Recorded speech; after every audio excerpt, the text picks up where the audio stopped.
आज हम पढ़ेंगे defence exercise, indigenous warships, missiles और सिक्योरिटी अपडेट्स।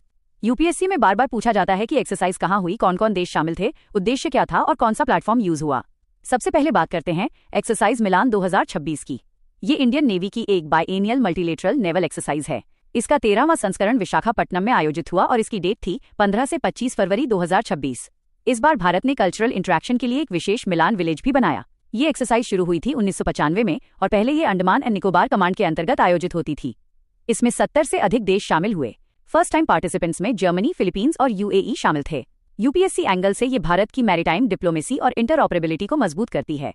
अब बात करते हैं इंडिजिनस वॉरशिप अंजादीप की। इंडियन नेवी ने इसे कमीशन किया, जो anti submarine warfare shallow watercraft यानी ASWSWC कैटेगरी में आता है। ये 8 जहाजों की सीरीज में तीसरा जहाज है। इसे GRSC कोलकाता ने बनाया है और इसका commissioning eastern naval command Chennai port में हुआ। इसे डॉल्फिन हंटर भी कहा जाता है।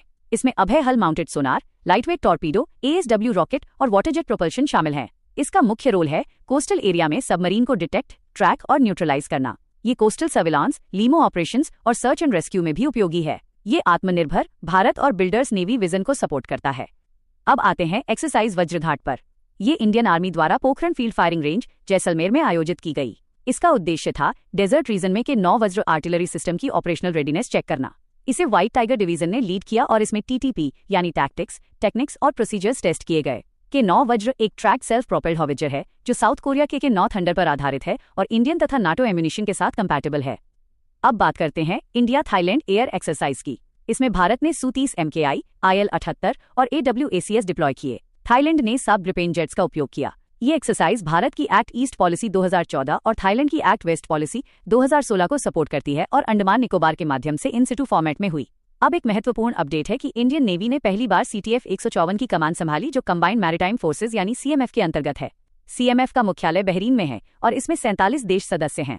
CTF 154 की शुरुआत मई 2023 में हुई थी। इसका रोल है maritime security training, capacity building और MDA यानी मैरीटाइम डोमेन अवेयरनेस बढ़ाना।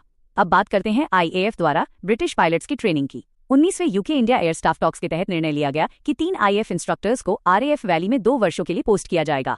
ये ट्रेनिंग हॉक T2 और टेक्सन T1 पर होगी। यह UK इंडिया विजन 2035 से जुड़ा है।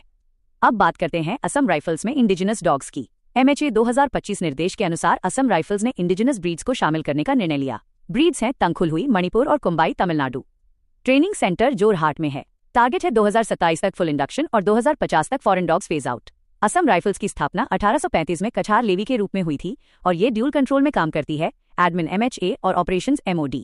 अब अंतिम महत्वपूर्ण पॉइंट है P-8I पोसाइडन प्रोक्योरमेंट। भारत ने 6 और P-8I